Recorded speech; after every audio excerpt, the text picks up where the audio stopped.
The moment my sister leaned in and said, "Waste good food on you. That's cute." The entire ballroom paused like a breath that didn't want to be exhaled. Crystals shivered on the chandeliers. Her dress, custom, dripping with borrowed light, caught every camera. My table didn't even get water or a place card. Just a message. Know your rank. Before we continue, please subscribe to the channel and tell us where you're listening from. I'm Ava Reed, the quiet one. The one who notices the room before the room notices me. That night in Savannah, I felt 30 years of silence turn into a blade I could finally hold by the handle. We grew up outside Charleston, where lawns are trimmed to the inch and family photos hang like proof exhibits. In ours, Blair is always center. Glossy, sun-kissed, born with the lighting pre-installed. I'm the edge of the frame, too observant, not adorable enough to be forgiven for it. Elaine, my mother, speaks in tones, warm for Blair, weather report for me. Richard, my father, counts worth in titles and square footage. Real jobs, he says, come with office badges and bragging rights. He never understood that the laptop he mocked kept the lights on more than once. My sense for the offbeat started early. At 11, I told Mom Dad's new friend felt wrong.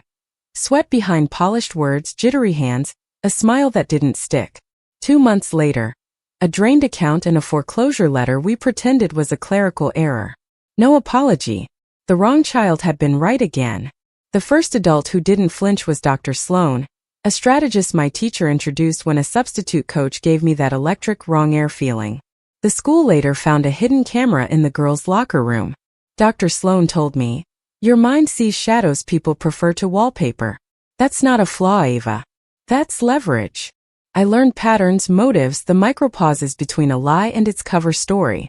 By college, I was cleaning up messes for companies with PR budgets bigger than our house. At home, I was the girl in socks at a kitchen table, still figuring it out. Then Damian Cole arrived like a man who believed the stage was built for him. Handshake too firm, smile too seasoned, sentences polished to a mirror sheen. Most people saw confidence. I saw a drum stretched too tight over nothing. Blair glowed brighter near him, utterly certain the world admired her good taste. At the engagement dinner, Damian price-checked Blair's dress tag with a joke so casual it landed as charm. Richard laughed. Elaine dabbed tears she had ready. But when Damian pulled Blair aside near the kitchen door and pressed fingers too tight into her upper arm, she came back with a smudge on her lip and a brittle laugh. No one noticed the hairline fracture. I did. 2 days later, the reminder email went out, ostensibly about seating. It read like a subtweet with bullet points. Limited seating. No +1s unless approved. Please be mindful, no freeloaders. No one in our family attends alone except me. I didn't reply. Silence is a tactic. People expect the quiet one to either swallow or explode. They never expect her to document. The week of the wedding, I drove to the venue early, partly to avoid Blair's glitter storm, partly to walk the rooms the way I walk a problem, slowly with a camera.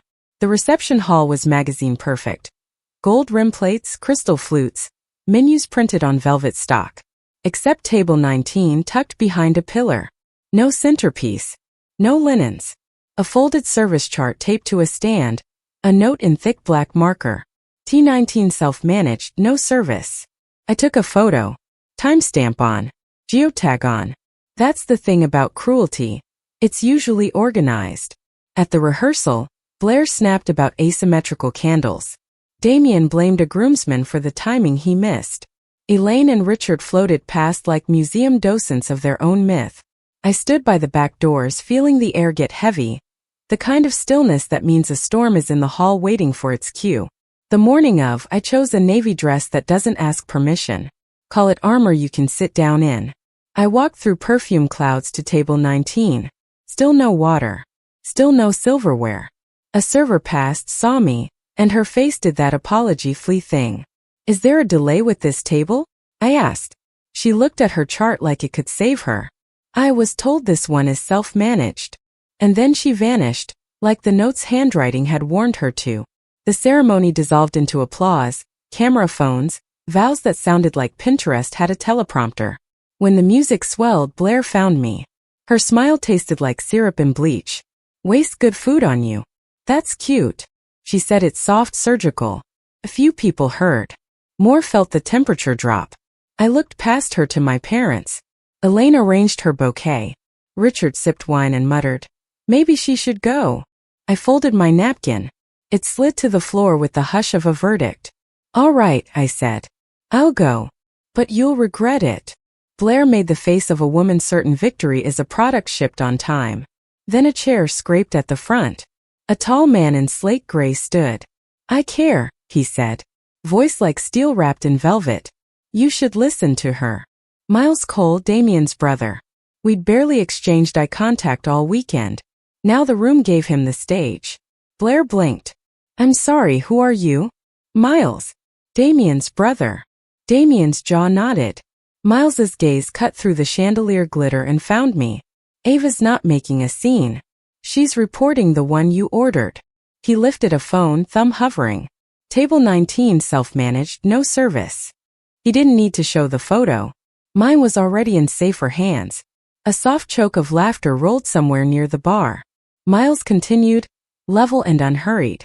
"Since appearances matter, let's use facts. Cole Maritime Holdings, our father's company, filed for Chapter 11 6 months ago. Case number ends in 71. Public record." He didn't gloat.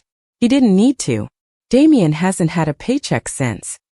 He implied he was transitioning, not unemployed.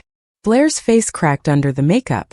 "Tell me he's lying," she whispered to Damien. "I never said I had the CFO role," Damien muttered. "You made assumptions." "And the lease?" I asked, finally stepping into the center like I'd paid for the floor. "The downtown condo with the watermark in your name, Blair, but initialed by Damien on page 5? The clause that converts engagement to spousal liability if the ceremony proceeds." I tapped my screen. A cropped image glowed back. "Today counts." A murmur rippled, the kind that says, "Oh, this isn't gossip, this is paperwork." I could have ended there. Let the humiliation season walk away crowned with being right. But pro-revenge isn't about spectacle. It's about weight. Across the room Mr. Whitaker stood. Silver hair, navy suit, eyes that had learned to read bad news politely. He wasn't my coincidence. He was my client. Here as an investor guest for the Coles, long before his board hired me to fix a mess. "I came for courtesy," he said, voice amplified by the kind of silence that pays attention. "Not to this couple, to Ava. 6 months ago, she kept my company off the front page and 200 families in their homes." He gave the room a tired smile. "If you've enjoyed your job staying jobs, thank her." Elaine's hand found her necklace and trembled. Richard stared like I'd rewritten our last decade right under his nose. Someone at the gift table hissed, "Did they really not serve her?" Another, "Is a refund a thing?" Blair swayed, heels betraying her. Damien's mask slumped. Miles didn't look at either of them. He only looked at me. "This place is sinking," he said softly. "Walk with me." I wanted to say I hadn't come to topple anything. But that wasn't true. I had come to end a story that kept pretending I didn't exist. We left under a chandelier that suddenly felt too heavy for the ceiling.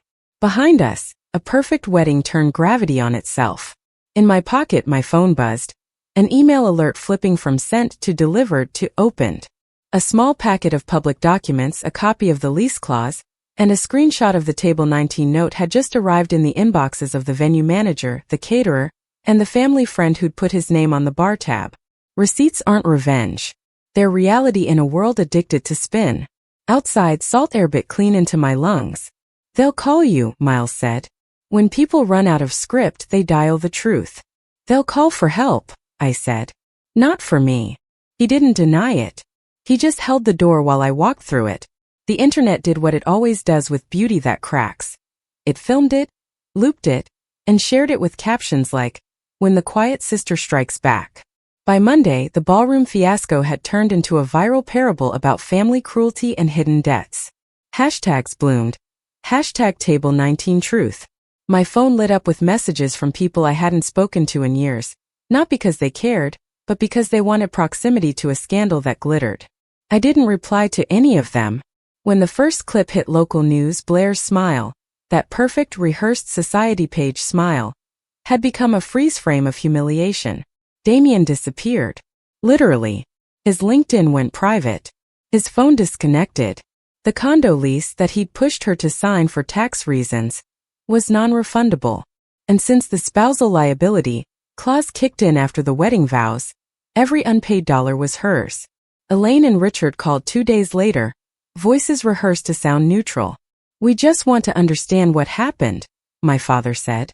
"You mean," I answered, "how you raise daughters to play parts instead of people?" Silence. Then the oldest parental deflection. "You've made your point." They still didn't get it. I hadn't made a point. I just stopped erasing myself. The first tangible fallout came through an email forward. The wedding vendor's complaint to the venue's event board, attaching my photo of the self-managed table note. The handwriting matched one of Blair's bridesmaids.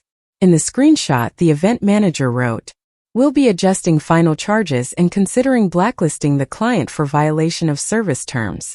Publicly, no one used Blair's name, but everyone knew. Behind the scenes, vendors whispered her initials like a curse. I rented a small apartment in downtown Charleston. White walls, wide windows, light that didn't judge. I kept only what I could carry. My notebooks, a French press, a desk by the window where dawn filtered in soft.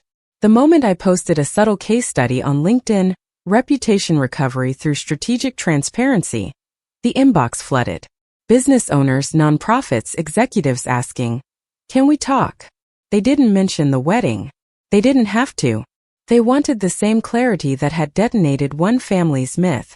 Mr. Whitaker introduced me to 2 CEOs within the week. "You turned humiliation into strategy," he said over coffee. "That's rare." I smiled. I didn't plan a takedown. I just refused to hide the evidence. Dr. Sloan sent me flowers and a card with one sentence. "You finally learned the art of clean fire. Burns what's false, leaves what's real." 2 months later, a knock at my apartment door broke the quiet. It was Blair. No heels, no curated confidence. Just an oversized sweater, swollen eyes, a woman stripped of spotlight. "I don't need money," she said, voice barely holding itself. "I just don't know where else to go." For a moment I saw the sister I had once imagined, not the one who mocked me, but the one I might have protected if the world hadn't taught her that cruelty earns applause. I stepped aside. "Ground rules," I said. "No lies. No excuses. No insults." She nodded, relief trembling through her. Over tea, her voice came in broken pieces. Damien had drained the savings under the guise of investment prep.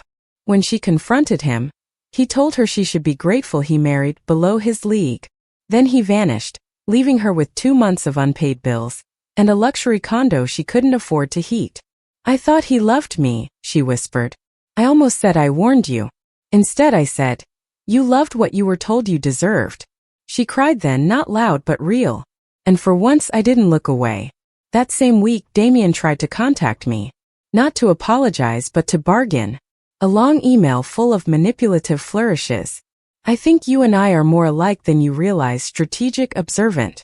Help me fix this and I can make it worth your while." Attached was a proposal for a new consultancy, Cole and Reed Advisory. He wanted my credibility to rebuild his name. I drafted one line in reply and hit send. Strategic advice. Rebuild your conscience first. Then I forwarded the message to Mr. Whitaker's legal team, who were quietly pursuing the debts Damien owed. Within days, a court notice appeared, digital fraud inquiry ongoing. Justice doesn't always roar. Sometimes it's a paper trail that closes in silence. Months passed. The viral noise dimmed, replaced by new scandals. My life settled into a rhythm that felt clean. Clients. Mornings at the window. Evenings with music low and work that felt like breathing. Sometimes Miles texted, "Still the quiet one who ended a dynasty? Dinner next week?" He never asked about the past. Maybe that's why I didn't mind letting him stay. His calm wasn't silence, it was space. By spring, the Reed's perfect facade had collapsed fully. Richard picked up consulting shifts, part-time at a firm he once called beneath him.